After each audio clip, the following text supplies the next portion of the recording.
السلام عليكم ورحمة الله تعالى وبركاته. عزيز الفلاون اسمعوا لي شوف.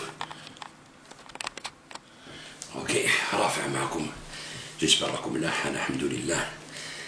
دونك الفيديو تاع اليوم رايحين نديرو فيديو انستركتيف، صدير واحد اللي يدير السياسة ولا اللي يحب يتبع السياسة ولا اللي يحب يكون عنده افونير سياسي مدني في البلاد هكذايا، لازم يعرف بزاف حاجات، لازم يكون عنده نظرة كومبلي على واش راه صاري في العالم اللي راهو عايش فيه، الوقت اللي هو عايش فيه والعالم اللي هو عايش فيه، سينو ما يقدرش يافونسي كي ما يكونوش عنده كاع المعطيات واش راهو صاري في العالم هذا الوقت اللي رانا فيه، واش بلا بيريود رانا ليبوك اللي رانا فيها، العصر هذا كيفاش راه يمشي هكذايا. دونك حنا المشكل اللي عندنا الناس هادوما راهم يعيطوا مدنيه ماشي عسكريه، والحكم العسكري ماشي مليح، والمدني هو اللي مليح والعسكري ماشي مليح. كي تقول له مثلا علاش، يقول لك شوف يا خويا لي بي ديمقراطيك كاع المدنيين هما اللي يحكموا في العسكر، العسكر ما يحكمش، المدني هو اللي يحكم في العسكر. لا كيستيون كي فو سبوزي، السؤال اللي تطرحه لروحك هو اسكو هاد المدني مليح خير من العسكري اللي راهو في لوروب لينا حنايا، لي بيي تيار مونديست، لي بيي اون فوا ديفلوبمون، ولا لي بيي مسلمون، ولا كيما حبيت تسميهم، لافريك كلش هكذايا. اسكو هاد الحكم المدني هذا ارحم مع العسكر ولا موان كو العسكر؟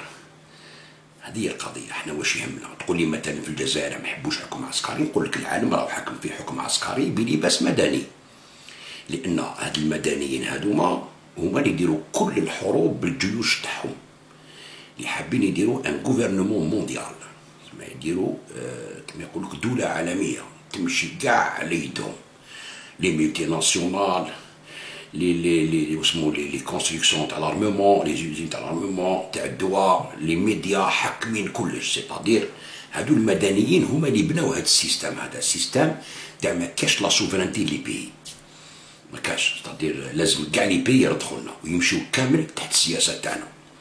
كاين دي بي كي سوبوز سا ما يحبوش يركعوا لهم، كيما حنا، كيما ليران، كيما الروس، كيما لاشين، كيما الباكستان، كيما الفنزويلا، الامريك دو سود، كيما كوبا، صافي شحال هما سو زومبارغو، ستادير اللي ما ياخذولهمش الراي ويمشوا تحت يدهم يكرازيوهم، كيما المروك سينيو مع اسرائيل، ولا البحرين، اللي بي عرب هذوك تاع المملكات هادو سي دي بي اباطر، باش نباطيوهم بالجيش.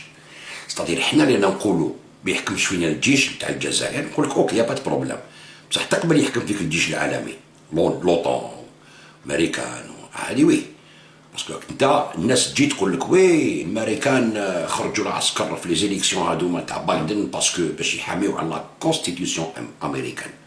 اوي طري بيان، تسمى الجيش تاع الامريكان كي يخرج ضد 75 مليون دامريكان، والبريزيدون سورتون اللي ما نديفونديش عليه، مي هذه حاجه لوجيك، تادير هاد البريزيدون سورتون افيك 75 مليون دو فوتون تاع الشعب الامريكاني ما يعاودوش لي زيليكسيون، نو نكملوا هكذا، وما عجبكش الحال نخرج لك الجيش بالسلاح ونغلق وندير لانترونيزاسيون تاع البريزيدون، نديرها تحت سيرفايونس تاع الجيش، نغلق كاع واشنطن، سي ان في كراف.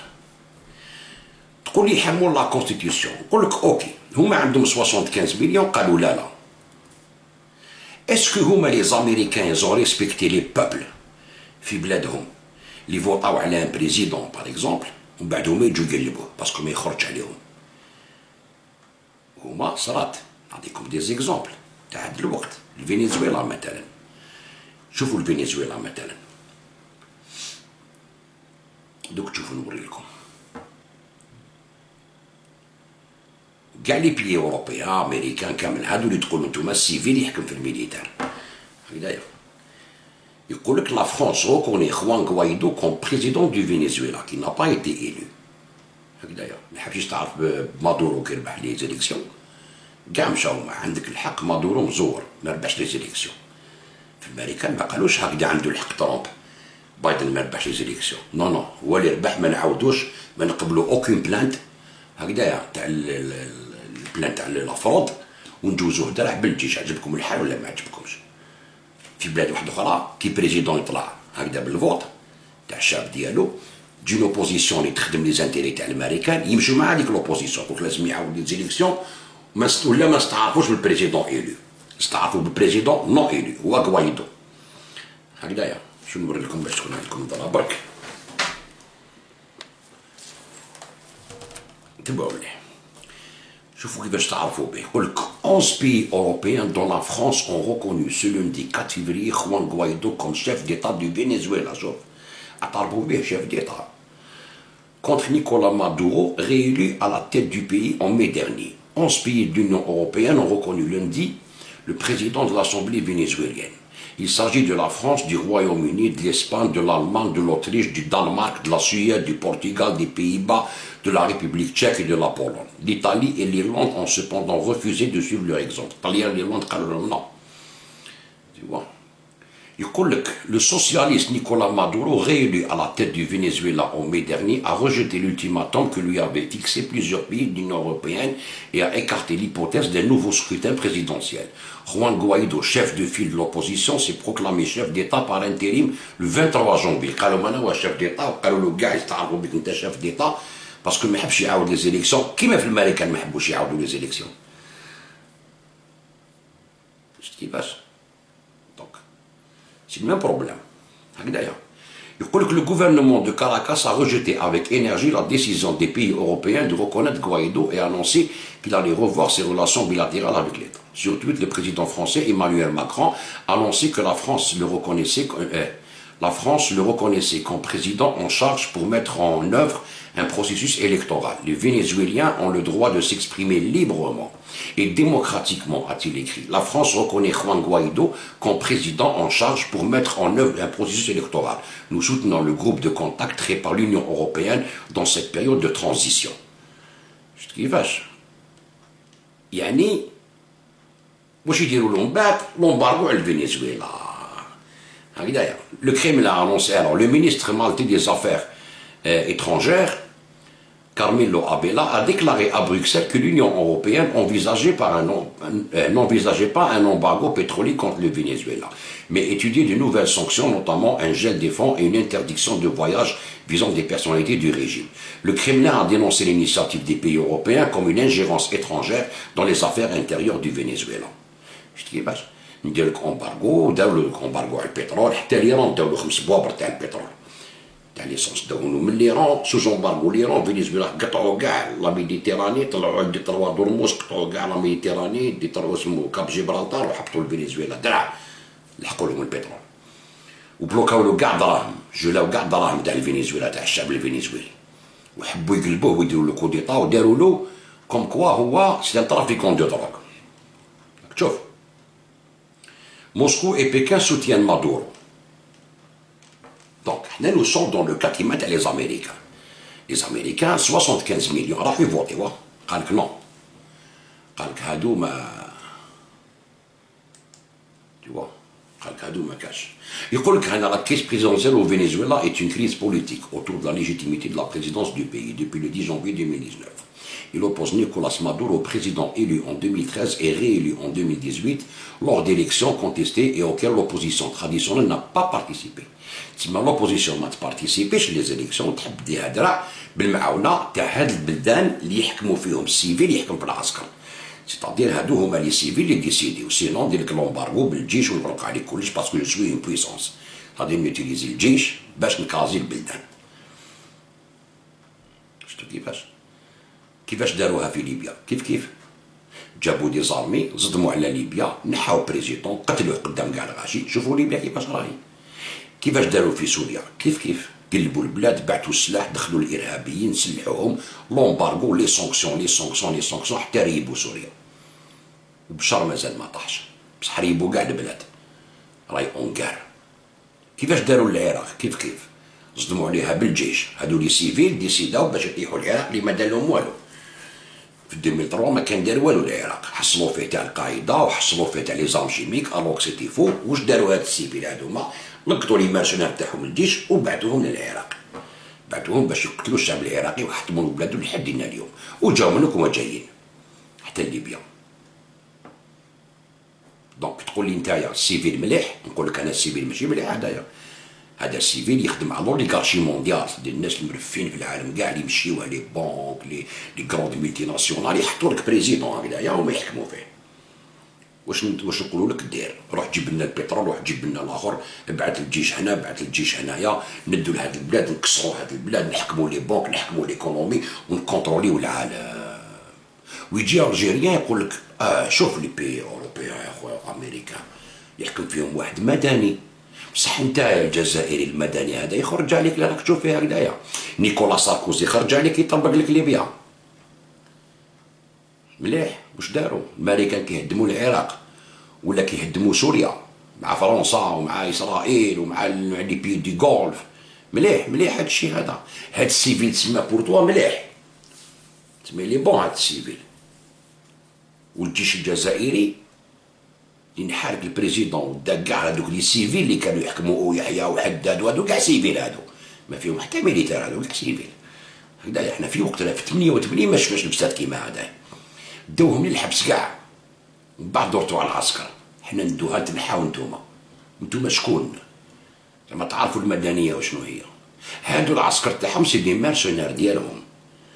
هاد العسكر هذا كيما تقول لا مافيا، لو بارين د لا مافيا، وعنده لي تيور ديالو بهم لي كونترولي.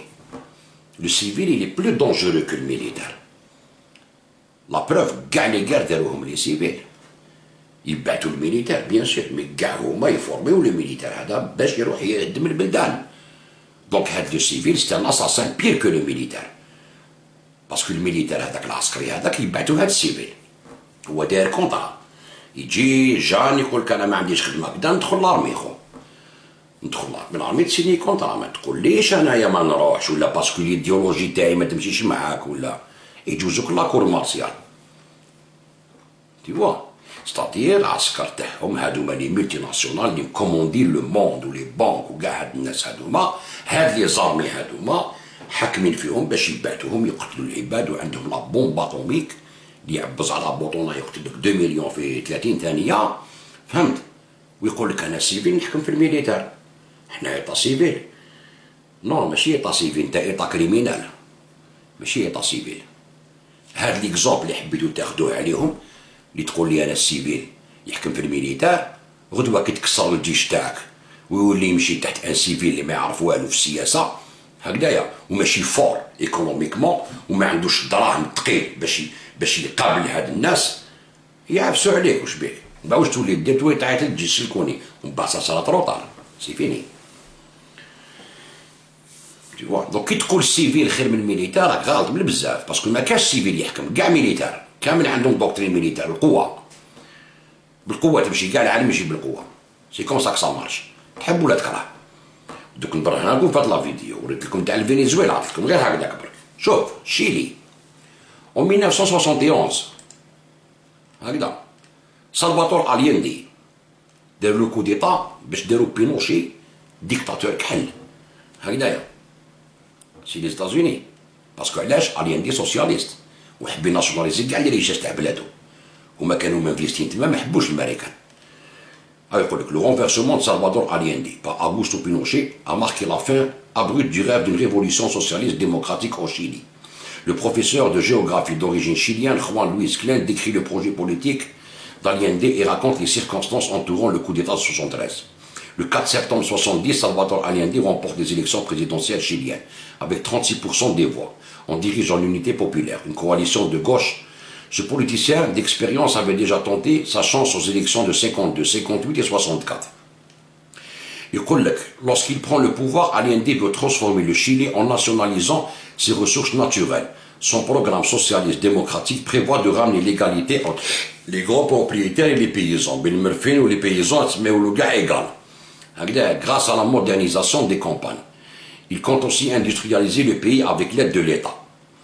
Alors, si les changements envisagés par Allende ne plaisent pas aux États-Unis, mais les changements envisagés par Allende ne plaisent pas aux États-Unis, qui détiennent des capitaux dans les mines de cuivre chiliennes. Ils ne reçoivent pas non plus d'appui de multinationales et des leaders économiques du pays.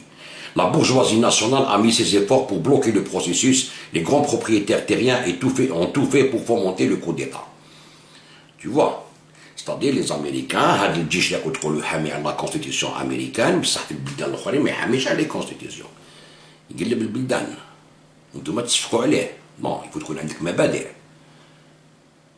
يفوت تكون عندك ماشي ارواح وطباع باش تبني بلاد برك، نو سي فو هادية. لازم يكون عندك مبادئ. تقول لي الجيش الامريكي حامي على لا كونستيتيسيون امريكان، نقول لك اوكي، وعلاش ما نقلب لا كونستيتيسيون تاع الشيلي تاع الفنزويلا تاع سوريا تاع ليبيا تاع العراق؟ علاش بوركوا؟ علاش؟ غادي تقبلها. تسمى الجيش الامريكي مليح والجيش الامريكي حامي على وطنه، ما يحاميش على وطنه الجيش الامريكي. مش بيك الجيش الامريكي يخرج يسرق ويجي بيدي، سي دي براكاج انترناسيونال، دي اوضوب انترناسيونال، فهمت؟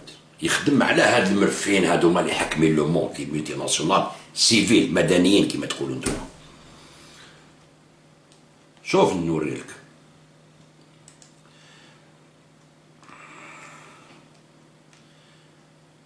L'été 73, Prat et vêtements critiqués. Alors, en été 73, Prat et vêtements critiqués par ses pairs en raison de son loyalisme. Le scrutin de septembre est marqué par une très forte polarisation de l'opinion, débouche sur un résultat serré, 36% pour Allende, 35% pour Alessandri et 28% pour le démocrate chrétien tonique. En l'absence de majorité absolue, la constitution chilienne prévoyait que ce soit le Congrès qui choisisse le nouveau président. Durant les semaines qui vont suivre, un rude combat parlementaire s'engage. Combat dans lequel les États-Unis, via la CIA, vont peser de tout leur poids pour qu'Allende ne soit pas élu. Ainsi, Washington met en œuvre un plan visant à pousser l'armée chilienne à s'insurger. Cette initiative échoue dans les circonstances dramatiques, c'est-à-dire 71. 73, عاودوها يقول لك Salvatore Allende met rapidement en œuvre le programme de l'unité populaire. L'épreuve de force avec la droite s'engage sur le terrain de la nationalisation des industries de cuivre. À l'été 71, la mesure finit par être mise en place. L'État chilien devenant propriétaire des mines, les mines ولاو تاع l'État chilien ماشي تاع les étrangers. هكذا ما يحبوش هما تاعهم يدو كلش. هكذايا يقول لك l'État chilien devenait propriétaire des mines de cuivre en compensation d'indemnisation pour les entreprises et les exploitants jusque-là. La réplique de Washington est immédiate. Sur les conseils d'Henry Kissinger, le président Nixon organise un boycott des prêts internationaux au gouvernement chilien. Si dans un premier temps la politique du gouvernement d'Allende semble une réussite, l'inflation baisse, le pouvoir d'achat augmente, la croissance est vigoureuse, l'année 72 voit l'émergence de difficultés inquiétantes. C'est-à-dire يقول لك باللي نحاولوا لي كريدي بونكار انترناسيونال داروا له البويكوت باش يطيحوا البوفوار ديالو باسكو علاش تاع سوسياليست. هادي الارمي الامريكان لي سيفيل امريكان لي مدنيين اللي يحكموا في العسكريين. كوبا شحال سوز امبارغو دوبي لي زاني 60 حبوا يقتلوا فيدال كاسترو في لابي دي كوشون. شحال من اطونطا سلك منه. شتو هادو المدنيين اوكي. دوك زيد نوري لكم. نروحوا كيفاش داروا مع لي ديكتاتور تاع لامريك دو سود كامل، يعيطوا لها لوبيراسيون كوندور. بدايه l'opération Condor هادية يقول لك l'opération Condor est le nom donné à une campagne d'assassinat et de lutte anti-guérilla conduite conjointement par les services secrets du Chili, de l'Argentine, de la Bolivie, du Brésil, du Paraguay et de l'Uruguay, avec le soutien tacite des États-Unis au milieu des années 70. يقتلوا كاع لي زوبوزون اترافير لو مون تاعهم تاع لي ديكتاتور هادوما افيك لابوي تاع من تاع لي زيتازوني اللي اليوم يدير لك ناسيونال اون دومون فور ديموكراسي يروح يتعلم عندهم بوشاشي ويعاونوه ويروح لهم هواري عدي ويروحوا لهم كاع هادوما باش يعاونوهم ولا هذاك راج ولا كذا ويقول لك وي نو زافون دي زامي دو الجيري هادو يعاونونا لا ديموكراسي تحير دور. تقول يكون عندك مبادئ هادو عندهم استوار كحله في رونديرسمون تاع الشعوب وتاع البلدان ما يجيب لك الديمقراطيه لا والو. هذا غادي يخرب لك بلادك ومن بعد ياكلها لك نورمال.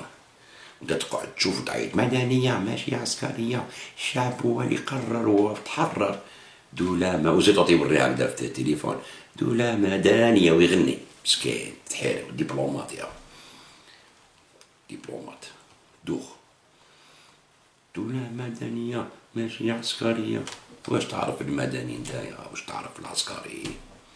راني نوري لك المدني واش يدير. المدني اللي تاخذ عليه المثال نتايا شوفوا البلدان الاوروبيه يحكموا فيهم المدني بس المدني. شوف يقول لك لوبيراسيون كوندور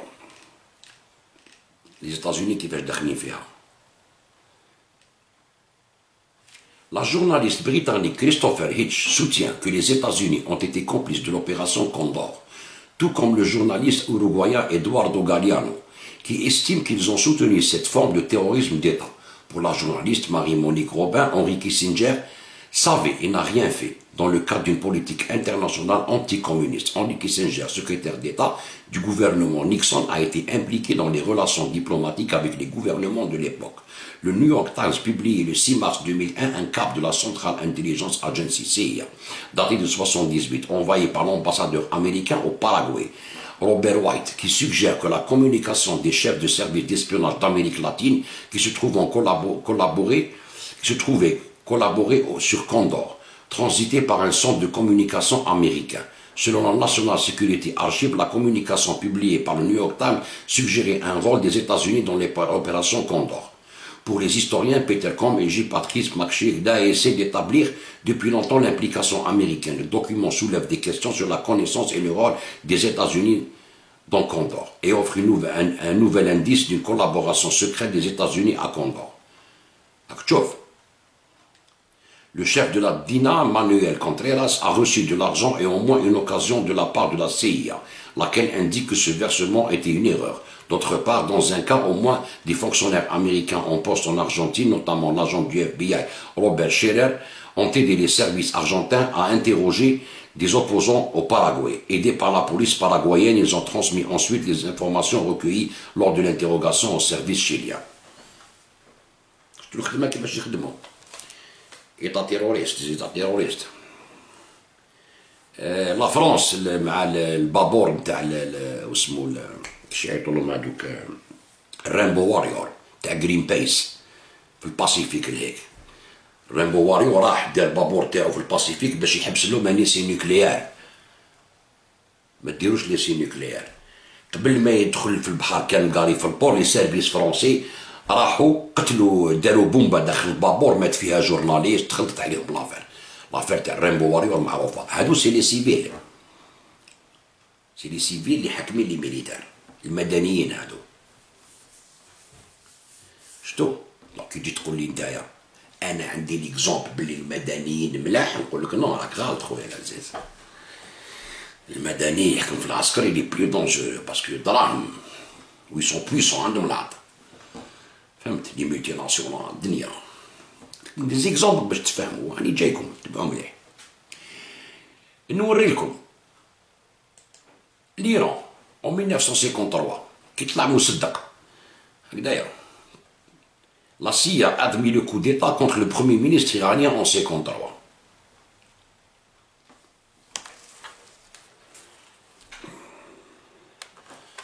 شوف parce que c'était un socialiste. La CIA reconnaît avoir orchestré le coup d'État qui a renversé le premier ministre iranien Mohamed Mossadegh le 18 août 1953. Des documents internes récemment déclassifiés et publiés lundi montrent clairement son rôle. Le coup d'État militaire qui a renversé Mossadegh et son cabinet de Front National a été mené sous la direction de la CIA dans un acte de politique étrangère, affirme l'agence dans l'un des documents.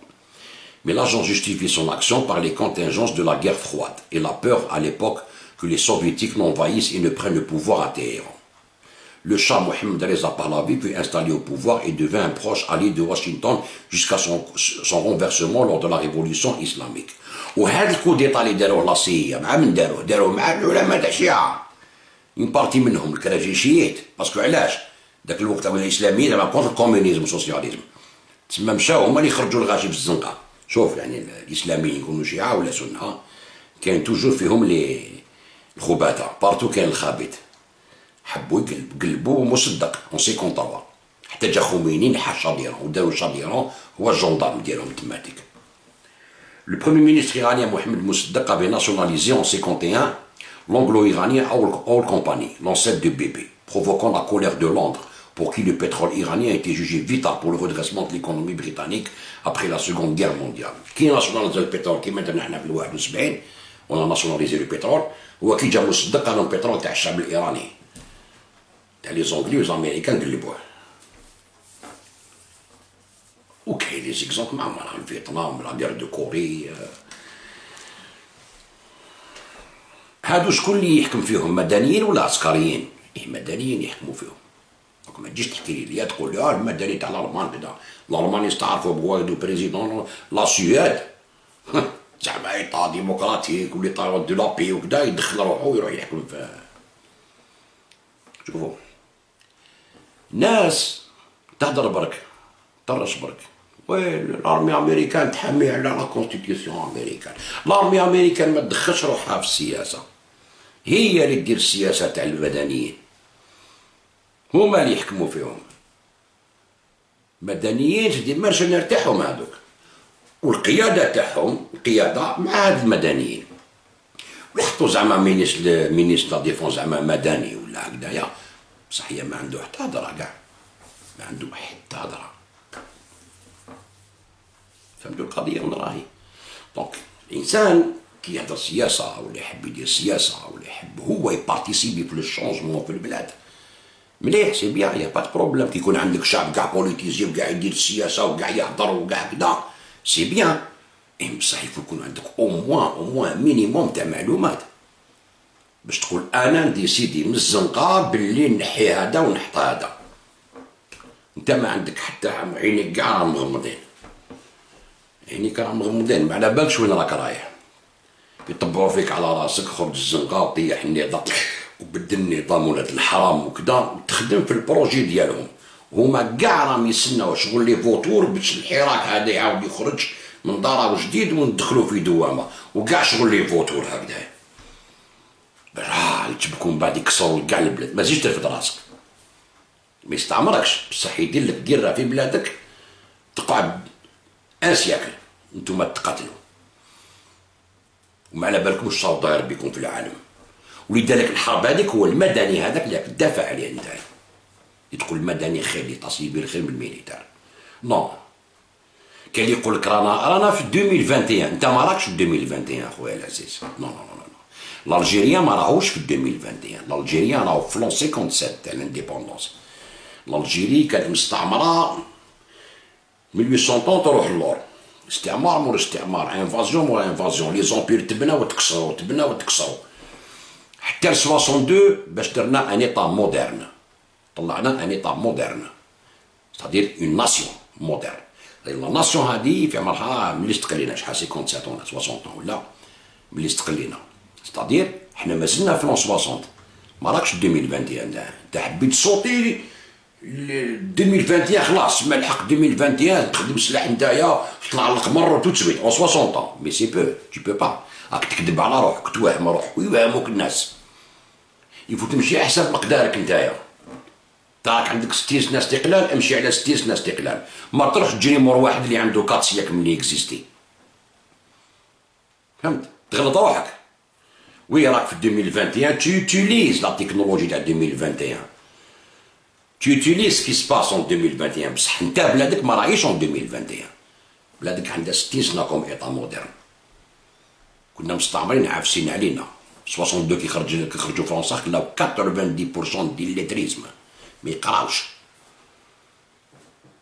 واليوم كي عندنا اللي يقراو وعندنا اللي دكتوراه وعندنا كدا ما لقاوش سوليسيون، مدنيه ماشي عسكريه، وما على بالوش كاع واش صاري اوتور دو لوي. هاد لا غير مونديال اللي هي صايره.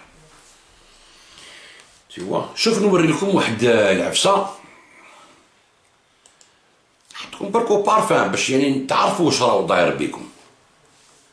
شو يقول لك سونداج في فرنسا، هاد الناس اللي عايشين في فرنسا هادو اللي يقول لك حنا عايشين في فرنسا ونعرفوا لا بوليتيك، ما على بالهمش كاع واش راهو صاري في البلاد اللي عايشين فيها. لاغمي او بوفوار قال لك 15% دي فرونسي سون بور. شوف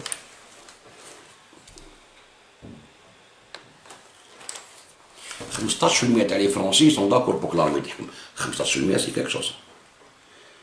C'est l'une des grandes surprises du baromètre de la confiance politique réalisé par la Civipov, Sciences Po et l'Institut de sondage Opinion Way. 15% des personnes interrogées souhaiteraient que l'armée gouverne le pays, un chiffre en hausse de 3 points depuis l'an dernier.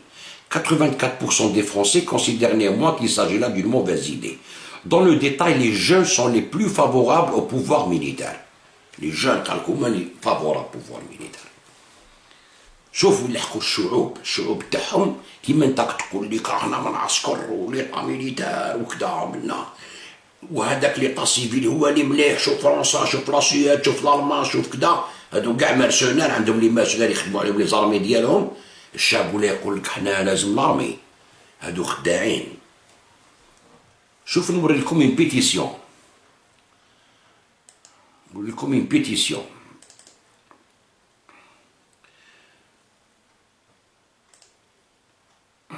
Appel à l'armée française destitution du gouvernement pour haute trahison. شوف بنحتركم تقراوها. قال لك nous citoyens français proclamons l'état de siège. Nous demandons aux généraux des forces armées de la France, les institutions militaires étant au service de la nation et du peuple souverain, d'intervenir dans les plus brefs délais pour assurer la sécurité des citoyens et du pays, en destituant le gouvernement et en le condamnant pour haute trahison envers la nation. Nous demandons assistance à l'armée française. Il est inconcevable que les politiciens soient au-dessus des lois. Car les politiciens font la loi, gars, ne concernent que le peuple français. Il est inconcevable que les lois de plus en plus inconstitutionnelles ne servent qu'à protéger les intérêts des politiciens et des lobbyistes. D'ailleurs, au détriment de la population qui n'a aucun recours valable et efficace contre les autorités. قال تسمى هما يديروا لي لوا غير اللي هما وحنا ما قدرنا نديروا والو قدام لي لوا هذوما. تسمى عافسين علينا هاد السيفيل المدني كنت تقولوا عليه نتوما. هكذايا autorité compétente. Le peuple est aujourd'hui éveillé à conscience et connaissance des actes terroristes auxquels notre gouvernement participe directement et indirectement. Ayant eu connaissance des attaques qui allaient se faire sur le territoire, le gouvernement n'a mis aucune mesure de précaution en place, dans l'unique but de s'attaquer aux droits et libertés des citoyens par l'article 16 de la Constitution. قال كانوا les terroristes يعاونوا فيهم جاو باش يضربونا ما حماوش علينا باش يدخلونا لي لوا باش يحكموا فينا ويديروا لنا الكوفر ويديروا لنا كذا. تبع مليح. Les conflits d'intérêts et non-séparation des pouvoirs, la corruption, les abus du pouvoir sont aujourd'hui les règles du gouvernement. هما مش كيما gouvernement civil كيما تقولوا نتوما. La corruption, l'abus de pouvoir, هكذايا. يقول لك notre soumission au système financier, la soumission au système financier mondial, les finances mondiales, تسمى أنا على دخيلهم. هكذايا. À l'OTAN, à l'ONU, à toutes les institutions qui menacent la souveraineté et la sécurité nationale sont inadmissibles et demandent réparation sur le champ. هذه باش نوريكم ما غالكمش كلش على كل حال باش نوريكم وراهي الأوضاع. هكذايا. Sans réponse et intervention de l'armée sur demande du peuple, l'armée française se rendra capable de haute trahison envers la nation auprès de la Cour internationale de justice, siégeant à la Haye, Pays-Bas, établie par l'article 92 de la Charte des Nations. Bon, il y a la Charte هنايا. Alors, يقول لك liste des faits reprochés. Qu'est-ce qu'il reproche لهاد المدنيين اللي حاكمين بلادهم؟ Plainte contre l'État français et ses institutions nationales et internationales auxquelles l'État est soumis, Union européenne, l'OTAN. Voici les chefs d'accusation, avec usage de la force, contre la propriété, contre l'ordre public, police armée, contre l'État, évasion fiscale, haute trahison, contre la justice, injustice, ralentissement de procédures, entrave, parjure. Alors, crime, non-fait, sans aucun dommage reconnu, complot, tentative, incitation, utilisation abusive et frauduleuse du terme démocratie. Mais utiliser le terme démocratie, c'est abusif, c'est ما كاش منها la démocratie. Dans une oligarchie confirmée. Oligarchie تسمى يقول لك démocratie بس محكمينها l'oligarchie. تسمى المرفين هذو لي مولتي ناسيونال لي بونك هما l'oligarchie. confirmé قال لك ما كاش démocratie هما اللي يحكموا فينا. Utilisation abusive des services de l'administration publique à des fins lobbyistes. تسمى يتيليزيو l'administration كلش غير ليهم برك لي اللوبي تاعهم. Corruption active et présumée. فساد non-assistance en personne en danger, mise en danger délibérée de la vie d'autrui, faux et usage de faux, complicité médiatique, c'est les médias abus de confiance et de biens sociaux, haute trahison aggravée envers la souveraineté et la nation. La souveraineté est le bled. Alors, complicité et recel, négligence intentionnelle et aggravée, détournement de fonds, vol, racket, extorsion de fonds, imposition et taxes pour une dette illégitime. Tu m'as imposé ou non les taxes ou les impôts. Faute de gestion financière, fraude fiscale et évasion fiscale. Il faut dire la gestion financière, ou l'évasion fiscale, les impôts. Conflit d'intérêts par trafic d'influence, homicide volontaire et involontaire non prémédité, meurtre, viol en réunion, pédophilie, protection volontaire des criminels du gouvernement, négationnisme, association de malfaiteurs en relation avec des entreprises terroristes, Bétar, LDI, OTAN, ONU, Union Européenne et l'USA. L'Union Européenne est signée contre l'Algérie, les droits de l'homme, chef de Hamra, يقول لهم انتوما association de malfaiteurs. مليح يا الخوة. شو اللي حكنا؟ هكذايا. harcèlement criminel ورايحة. Tu vois? Donc, هذا article ندير لا فيديو ما راح تقراو. Crimes de guerre, Syrie, Libye, Mali, etc. Crimes d'agression, invasion et attaque d'autres États par les forces militaires, bombardement, mise à disposition de son territoire avant qu'il soit utilisé par un autre État pour perpétrer un acte d'agression contre un tiers, OTAN USA. Torture, disparition forcée, crimes contre la paix, crimes de guerre, utilisation frauduleuse de l'armée française et services de police à des fins lobbyistes et au personnel aux faits contribuables. Aux frais des contribuables. Crime d'intelligence avec une puissance. شوف شو نقول لكم انا هذو قبل ما يقولوها ماشي شوف باللي يوتيليزيو لارمي تاعهم والتيريتوار تاعهم باش يضربوا بلدان اخرين. يقول لك هنا crime de guerre, Syrie, Libye, Mali, etc. Crime d'agression, invasion et attaque d'autres États par les forces militaires, bombardement, mise à disposition de son territoire afin qu'il soit utilisé par un autre État pour perpétrer un acte d'agression contre un tiers, OTAN USA. Torture, disparition. Tu vois, utilisation frauduleuse de l'armée française. هاد السيفيل المدني اللي كنت تشفقوا نتوما يوتيليزي l'armée تاعو زورا وبهتان. Tu vois, française et services de police à des fins lobbyistes.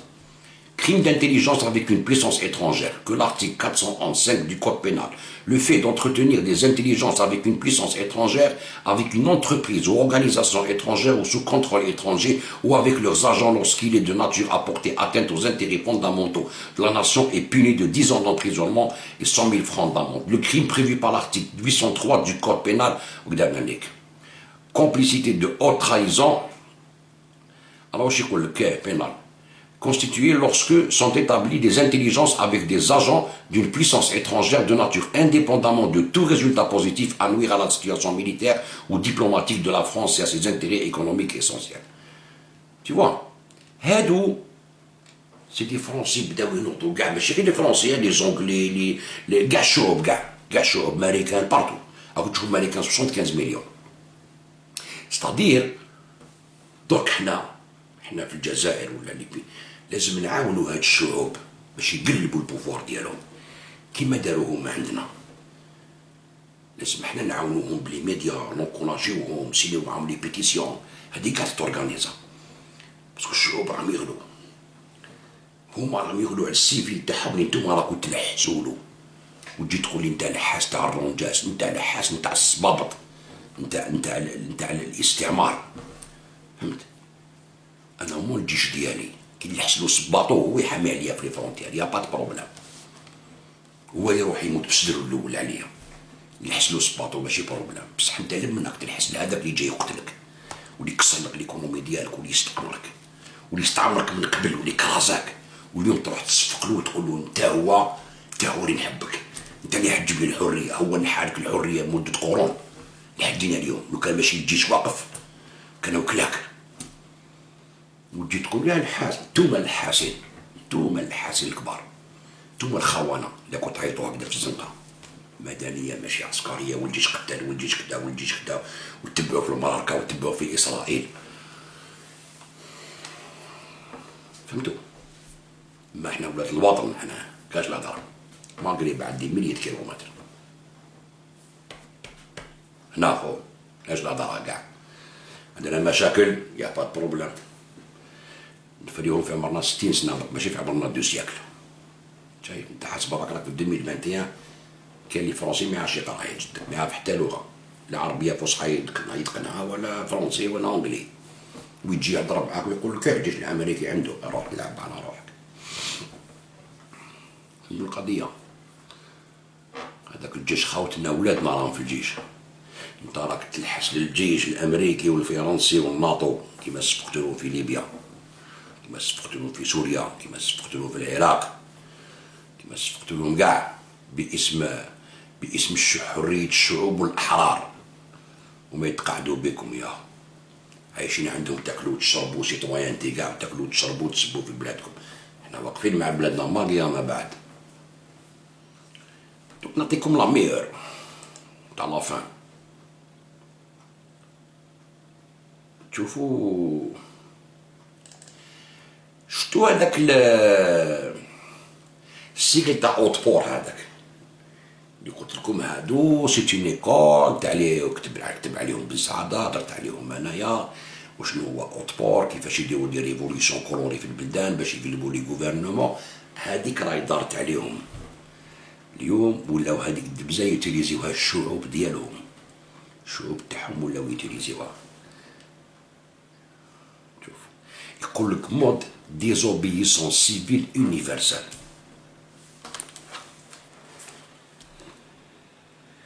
شوفوا دارت عليهم يا الخوة، دارت النعورة، ولاو يجيبوا العسكر باش يحطوا بريزيدون. الشعوب تاعهم داروا عليهم، الشعوب تاعهم راهم يقولوا العسكر وقفوا معنا ما توقفوش معاهم، هادو سيدي تلاتر. احنا الجيش تاعنا رصاصة ما تيرا اخو، ولا لابوليس تاعنا ما عوروا الغاشي، ما ضربوه، ما قتلوه، ما حتى حاجة اخو.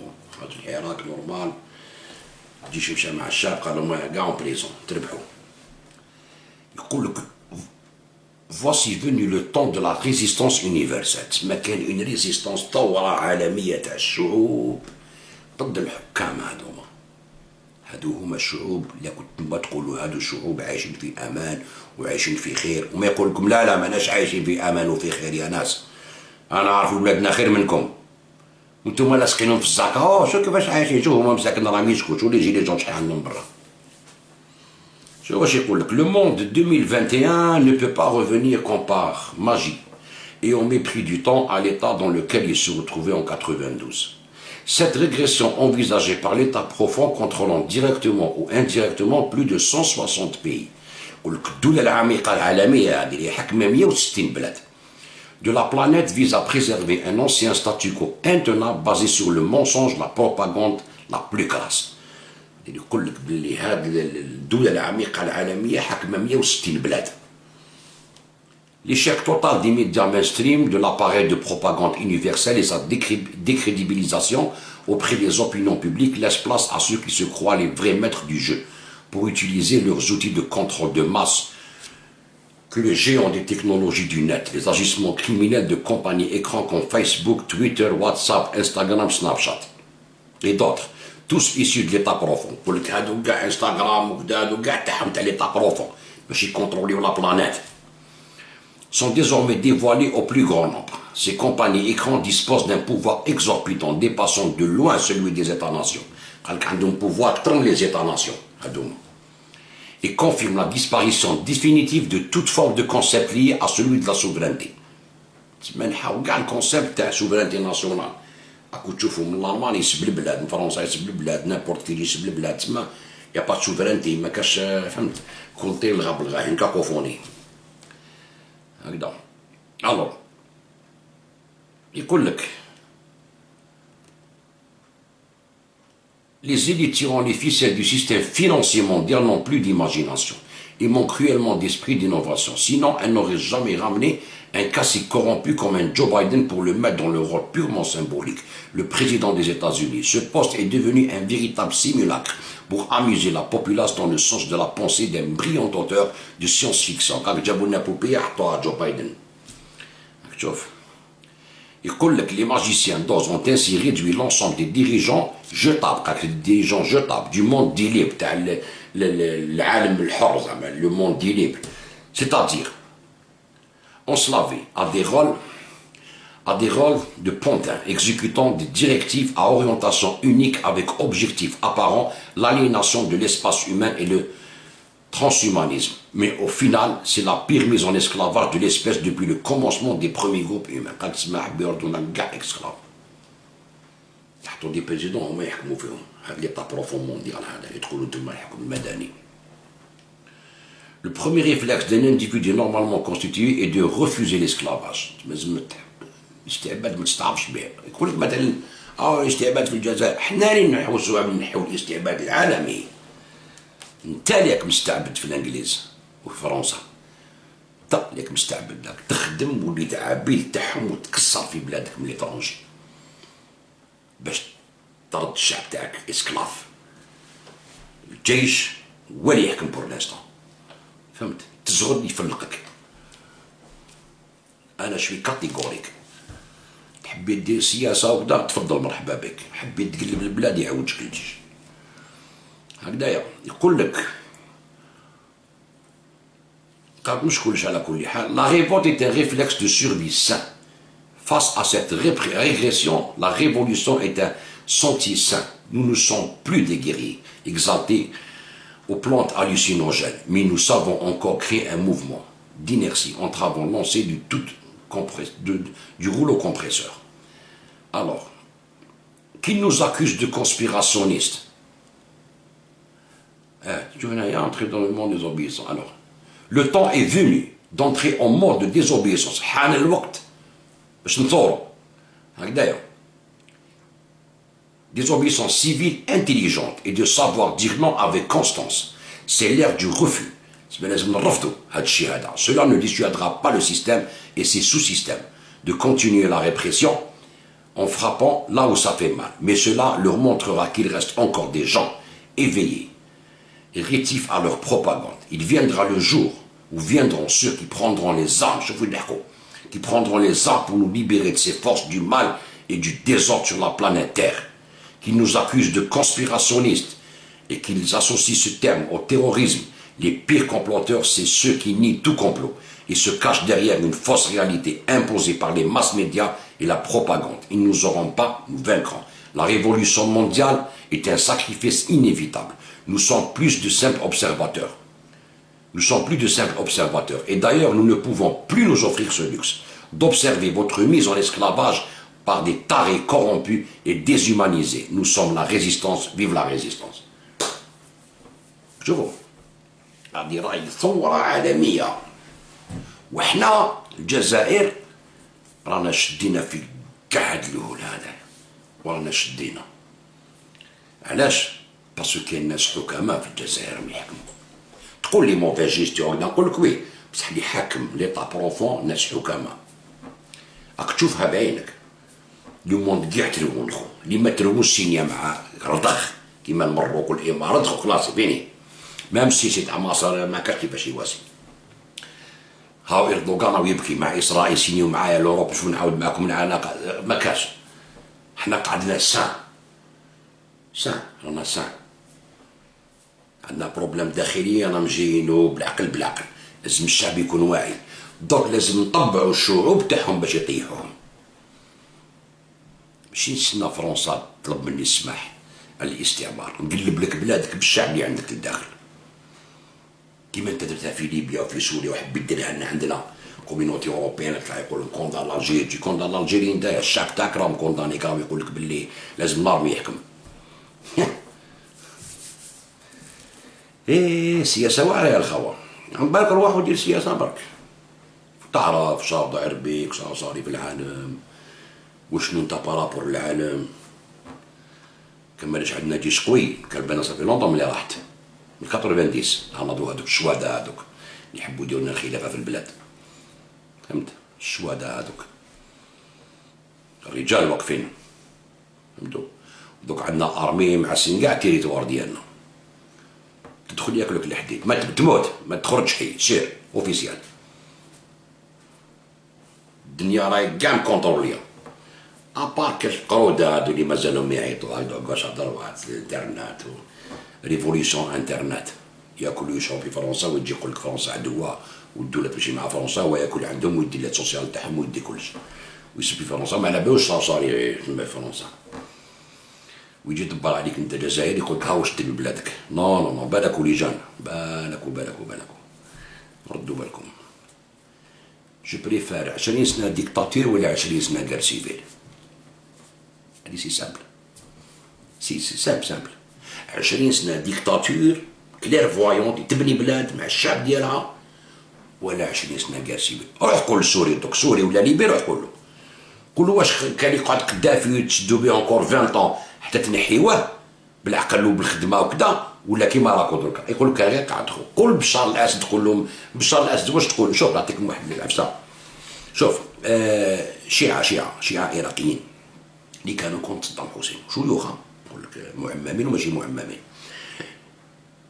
قالوا لي اللي كانوا كونت صدام حسين في الدم هكذايا، واللي صفقوا الامريكان باش دخلوا هكذايا، قال كي يمحوا لنا الطاغوت برك، ولاو يقول لك في وقت صدام كنا خير من درك، حق دين محمد. يقول لك صح كريمينال مجرم، تقول واش حبيت، يقول لك بصح العراق كانت الناس تقرا، سبيطارات كاين، جينيفرسيتي كاين، كان عندنا نارمي، هما يقولوها لك شيعه. شوف ليكزومبل نعطيلكم اللي كان دار فيهم الضلع، كل ماشي غير شيعه، كان ضرب سنه وشيعه هو تو الموند، كان لايك هو بعثي، بصح يقولها لك، يقول لك والله في وقت صدام حسين كنا خير، ما تخص الماء ولا تخص التريسيتي ولا تخص الخير ولا تخص القرايه ولا والو، صح كان ديكتاتور يقول لك بصح. فهمتوا القضيه وراها رايحه، بالك وتغلطوا حق ربي العزيز، ولتوا له في دين الشقير وهاربين. نقول لكم الو فيف الجيش الوطني الشعبي. الجيش الوطني الشعبي هو الامان. نهار تتفاهموا بيناتكم لي سيفيل اللي حابين ديروا السياسه والديمقراطيه، تتفاهموا على مشروع وطني، تما نقدروا نقعدوا في طبله ونقصروا معاكم. اما دوكا هذا يسب في هذا في فرنسا، ولا هذا يسب في البيت والبيت يسب في الاخر، والسيدي وافافاس وكاع مخلطين، واحد ما يتفاهم مع واحد، واحد لايكي ما تفاهمتوش بيناتكم باش ديروا ثوره كومين. كيفاش تحبوا نتوما تفاهموا بيناتكم باش تبنوا بلاد؟ ما عندكمش لا كونيسونس، ما عندكمش ليكسبيريونس، تعرفوا غير ديروا ثوره تعيطوا سيتو، بصح باش تبنيو ما تقدروش تبنيو بيناتكم. كاع لي بارتي بوليتيك اللي كان هذا اللي ما يحبوش يشاركوا في السياسه، لا محبين يخرجوا الغاشي للزكاه، كاع كيما راكم زبيدة عسول، لا مدياس، لا فافاس، لا رسيدي، بون راشد ما نحسبوش، راشد ما عندوش دروا دي بوليتيك كاع في الجزائر هكذا. لي زونسيان تاع الفيس هادوما، لا مسبي، لا فنان، هادو كاع هادو كاع ما قدروش يديروا ان بلان بوليتيك في البلاد، ويقول لك لازم ننحي العسكر. مي سافا با نو، ما تفهمتوش باش ديروا حاجه بيناتكم، تحب تتفاهم باش تبني بلاد. ما عندكمش القدره، ما عندكمش لا كونيسونس، ما عندكمش ليكسبيريونس، ما عندكمش. vous êtes très faible, très faible pour gérer l'Algérie. هذا نقول لك انا ديكتاتور 20 سنه ولا غير سيفيل تاع 20 سنه. بين لا غير سيفيل ولا ديكتاتور جو بريفير لا ديكتاتور كليرفويونت بيان سور. تمشي على القانون، نعلمك تيرسبكتي القانون، ونبين لك الجزائر على مبادئ جزائريه. ما تقول لي لا فلتان لا فلان لا علان، لا جاني من هيك، لا جيت منا، لا انا ولاد نايل، لا انا ولاد يقروازن، لا وليد كدا، لا وليد الجزائر جزائريه بوان الالي، لا سيتويانتي الجيريان. فهمتوا؟ نهار نتفاهموا على هادي نقدروا نقولوا اوكي العسكر دوك يقدر يدخل كازرنا، حنا نجيريو بلادنا ما نخافوش على العسكر ديالنا. فهمتوا؟ ما لوبوزيسيون تاع الفيسبوك ودير الهاشتاغ وبعد الناس تخرج الزنقه بلا ما راك فاهم واش راه داير بك، راك تجي نوكازيون لينا باش نحطموا هاد لي بوفوار امبيرياليست هادوما بالشعوب ديالهم، كيما تجي دوكا يوتيليزي لا فورس ديالو تاع ادفيرسير باش تجيبو. فهمتوا خوتي؟ انا جو ريفليشي كوم سا، انا نخمم هكذا، تجي داكور معايا ولا تجي با داكور معايا هذاك شغلك، بصح انا هذا هو التخمام ديالي. اوكي، تهلاو في روحكم خوتي، جبت تحيه في الفطار، تهلاو في روحكم، وغدوه ان شاء الله نتلاقاو مع السعيد ان شاء الله. السلام عليكم.